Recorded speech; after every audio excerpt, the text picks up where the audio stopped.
어느 작은 시골 마을에는 오래된 낡은 집이 하나 있었다. 마을 사람들은 그 집을 금기의 집이라 불렀는데 그 이유는 아무도 그 집에 가까이 가고 싶어 하지 않았기 때문이었다.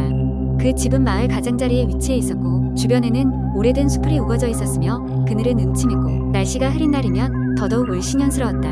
20년 전 그 집에서는 끔찍한 사건이 일어났다. 마을에 부유했던 김씨네 가족이 하루아침에 사라진 것이다.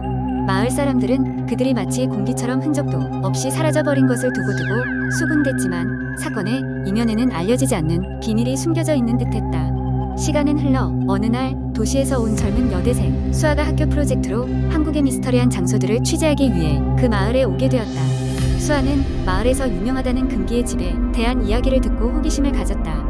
그녀는 이 집을 탐험해보기로 결심했다. 마을 사람들의 경고에도 불구하고 수아는 새벽에 집을 찾아가기로 했다. 사람들은 그 시간에 그곳에 가는 것은 위험하다며 말렸지만 수아는 듣지 않았다. 그렇게 수아는 새벽 2시에 플래시라이트 하나를 손에 쥐고 금기의 집을 찾아갔다. 집은 멀리서 보아도 으스스한 분위기를 풍겼다. 문은 여전히 녹슬어 있었고 창문은 깨져 있었다. 수아는 담력을 한껏 발휘하며 문을 열고 내부로 발을 들였다. 내부는 지저분하고 오래된 가구들의 먼지를 덮고 있었다. 집을 돌아다니던 중 수아는 2층으로 올라가는 계단을 발견했다. 마치 무언가 불길한 것이 그녀를 기다리고 있는 것처럼 삐걱거렸다. 조심스럽게 계단을 오르는데 그녀는 갑자기 차가운 바람이 불어오는 것을 느꼈다. 심장이 두근거렸지만 호기심을 이길 수 없었다. 2층에 도착했을 때 그녀는 복도 끝에 반쯤 열린 문을 발견했다. 수아는 문을 밀고 들어간다. 방 안은 다른 방들과는 다르게 깨끗했다.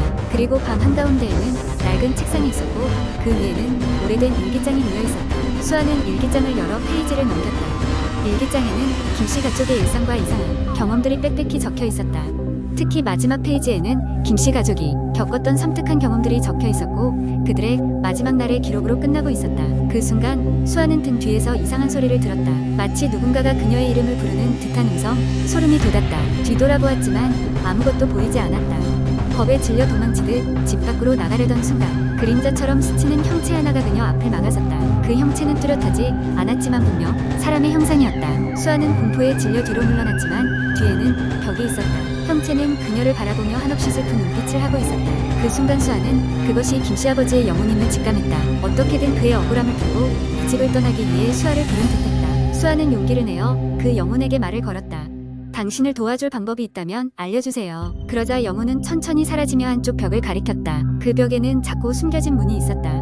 수아는 그 문을 열어보았다. 그 안에는 김씨 가족이 성급히 남긴 듯한 편지가 있었다. 편지에는 그들이 왜 사라져야 했는지, 그들을 둘러싼 음모와 비밀이 적혀 있었다. 진실을 알고 싶어한 마을 유지들의 탐욕과 그로 인한 파멸이 그들을 어떻게 위협했는지를 이해한 수아는 그 사실을 마을 사람들에게 알리기로 했다. 며칠 후 수아는 금기의 집 사건에 대한 진실을 마을 사람들에게 전했다. 진실이 밝혀지자 김씨 가족의 영혼은 비로소 평온을 찾았고 그 집은 더 이상 음침하지 않게 되었다. 그리고 수아는 이 경험을 통해 많은 것을 배웠다.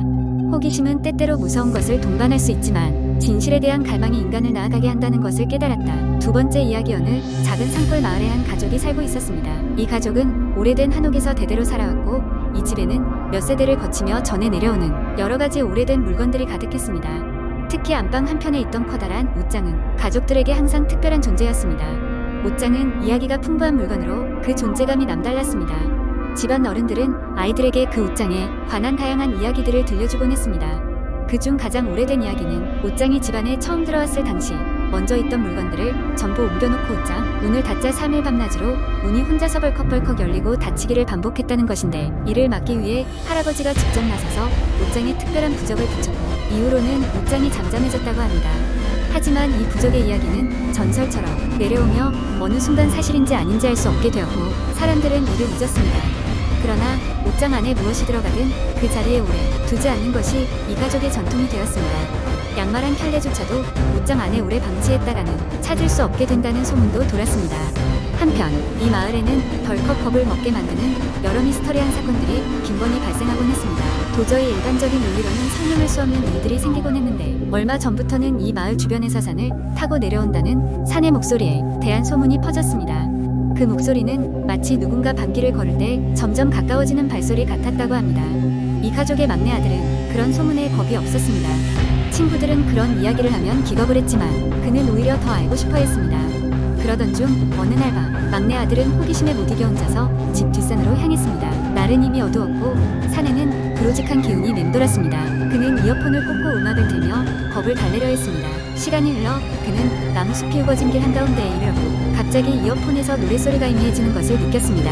그리고 그 순간 산속에서 어린아이의 웃음소리가 들려왔습니다. 깜짝 놀라 그는 주위를 둘러보았지만 아무것도 보이지 않았습니다. 그 소리는 온갖 방향에서 들려왔고 점점 더 그의 주변을 에워싸는 것 같았습니다. 막내 아들은 순간적으로 공포심이 엄습해왔지만 그는 집에 돌아갈 생각을 했습니다. 그리고 집으로 향하던 중 뒤에서 자신을 부르는 소리가 들렸습니다. 여기야.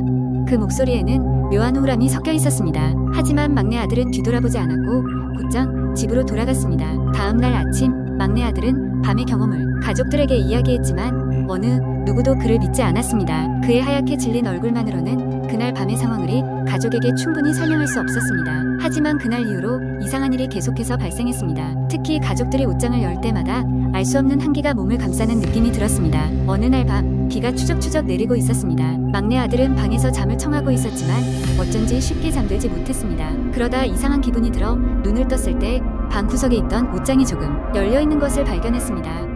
그리고 그 틈새로 무언가 어두운 것이 보이기 시작했습니다. 피곤함에 덮여 제대로 보이지 않았지만 그는 계속해서 그것이 점점 더 움직이며 자신에게 다가오는 것을 느꼈습니다. 그는 곧바로 침대에서 일어나 불을 켰고 옷장을 살폈습니다. 옷장 안에는 아무것도 없었습니다. 그러나 여전히 그 틈새에서 한기가 느껴졌습니다. 혼란스러움에 그는 옷장을 닫고 더 이상 신경 쓰지 않으려 노력하며 잠을 청했습니다. 며칠 후 가족 중 한 명이 큰 병을 앓고 있다는 소식이 들려왔습니다. 그들은 밤늦게까지 병간호를 해야 했고 가족들은 모든 신경을 그쪽에 쏟고 있었습니다. 그 과정에서 옷장의 특별한 기운과 관련된 일들은 점점 드문드문 되었습니다. 어느 날 가족들이 모이는 자리에서 막내 아들은 자신의 경험을 다시 이야기하게 되었습니다. 그러자 할머니가 그에게 다가와 조용히 말했습니다. 내가 본 것이 무엇이든 간에 그것은 우리 가족의 일부야. 그걸 두려워하지 말고 이해하려 노력해야 해. 여전히 그 말을 완전히 이해하지 못한 상태였지만 막내는 소극적이나마 옷장을 어떻게든 이해해보려는 노력을 기울였습니다. 그는 옷장 앞에서 자신만의 기도를 올리기도 하고 가끔은 그 앞에서 하룻밤을 보내기도 했습니다. 그렇게 시간이 흘러 어느 여름 막내 아들이 다니던 대학교에서 방학을 맞아 집에 돌아왔을 때 그는 이상하게도 그 옷장이 전혀 두렵게 느껴지지 않았습니다. 실패하거나 길을 잃었던 듯한 느낌도 없었고 단지 그 거대한 존재가 자신의 삶에 동행하고 있다는 것을 받아들였습니다. 그날 밤 그는 옷장 앞에서 깊은 잠에 들었는데 꿈속에서 그는 오래전 돌아가신 가족들이 옷장 속에 모여 다정하게 웃으며 가족들의 일상을 지켜보고 있었음을 알게 되었습니다. 그 후 막내 아들은 더 이상 옷장을 두려워하지 않게 되었고 그것은 이제 가족에게 소중한 이야기를 전해주는 또 하나의 유산이 되었습니다.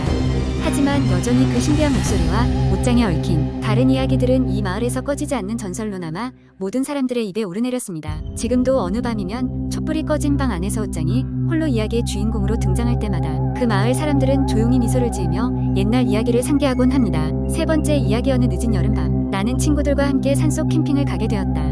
그곳은 주위에 인가가 하나도 없는 깊숙한 산 중턱에 위치한 작은 캠핑장이었다.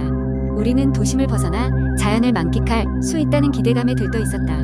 캠핑장에 도착했을 때는 이미 해가 저물어 어둑어둑한 상태였고 가로등 하나 없는 캠핑장에는 우리가 가져온 랜턴이 유일한 빛이었다. 텐트를 설치하고 저녁 식사를 준비하며 우리는 이런저런 이야기를 나눴다. 캠프파이어가 활활 타오르고 있었고 곧이어 친구 중 한 명이 인터넷에서 본 적이 있는 무서운 이야기를 꺼냈다. 각자 알고 있는 공포 이야기를 하나씩 나누며 무서운 분위기를 즐기고 있었다. 그때 문제의 이야기가 나왔다. 가장 조용하고 겁이 많은 친구가 다소 주저하다가 이야기를 꺼냈다. 내가 인터넷에서 본 건데 여기와 비슷한 산속 캠핑장에서 일어난 일이래 라고 말을 시작했다. 이야기에 따르면 몇 해 전 이곳과 비슷한 한적한 산 속에서 캠핑을 즐기던 한 무리의 사람들이 있었다. 그중 한 명이 밤늦게 화장실을 가기 위해 혼자 자리를 떴고 이후 그를 본 사람은 아무도 없었다는 것이다. 친구들은 그가 술을 많이 마신 후기를 잃었을 것이라 생각했지만 다음 날 형사들이 잔뜩 출동한 것을 본 후에야 사안의 심각성을 깨달았다고 했다. 그의 흔적은 아무데서도 찾을 수 없었고 단지 텐트에서부터 화장실로 이어지는 길 중간에 이상한 발자국들이 남아 있었을 뿐이었다. 친구의 이야기는 여기에서 끝나지 않았다. 이 캠핑장이 그 실종 사건의 장소가 아니냐는 추측이 그의 말에 덧붙여졌다. 순간 우리는 누구랄 것 없이 긴장감에 휩싸였다. 누군가가 바람에 흔들리는 나뭇가지 소리를 무언가의 발걸음 소리로 착각하자 공포는 배가 되었고 우리는 그날 밤 들리는 작은 소음조차도 민감하게 받아들였다. 이야기가 끝난 후 우리는 방금 들었던 이야기가 적당한 시간에 맞춰 보아내는 악이 없는 장난인지 혹은 실제 있었던 사건인지 몰랐기에 더더욱 오싹함을 느꼈다. 서로의 얼굴을 보며 웃어보려 하지만 웃음은 금세 가라앉았고 밤은 더더욱 깊어갔다. 그렇게 밤이 지나가는가 싶더니 갑자기 누군가의 핸드폰 알람이 울렸다. 모두가 잠에서 깼고 이상하게도 그 알람은 아무도 설정한 기억이 없던 시간이었다. 이때서야 우리는 옹기종기 모여있던 핸드폰들을 들여다보았고 그중 하나의 화면에는 저장되지 않은 번호로부터 한 통의 메시지가 온 것을 발견했다. 형체를 찾아내지 못한 실종자에게 남겨진 메시지라고 적힌 링크였다. 링크를 눌러보려는 순간 용기 없는 우리 중 몇몇은 휴대폰을 꺼버리자고 주장했다. 끝내 충동을 이기지 못한 한 친구가 그 링크를 열어보곤 했다. 메시지의 내용은 이해할 수 없는 문자와 기묘한 그림들로 가득 차 있었고 그때부터 우리의 캠핑은 완전한 공포의 도가니로 변모했다. 고장난 라디오처럼 반복되는 끼익거리는 소리와 어디선가 들려오는 작은 웃음소리가 계속해서 이어졌다. 하지만 이상하게도 주변의 다른 친구들은 그 소리를 들을 수 없었다고 한다. 밤새 우리는 다시 잠에 들 수 없었고 종이에 끼적거린 듯한 이상한 메시지를 해석해보려 했지만 아무도 그 의미를 알 수 없었다. 다가오는 새벽 우리는 정신을 차리지 못한 채 텐트를 수습하고 서둘러 산을 내려왔다. 며칠 후 우리는 그날의 사건을 잊으려 애썼다. 그러나 여전히 그날 밤에 끼익거리는 소리와 알 수 없던 웃음소리는 마음속 깊숙이 남아 있었다. 이후로도 그 메시지의 출처를 추적할 수 없었으며 우리는 다시는 그 캠핑장을 찾지 않게 되었다. 또한 그날의 실종 사건 역시 그저 소문에 불과한 것이었는지를 끝내 알 수 없었다.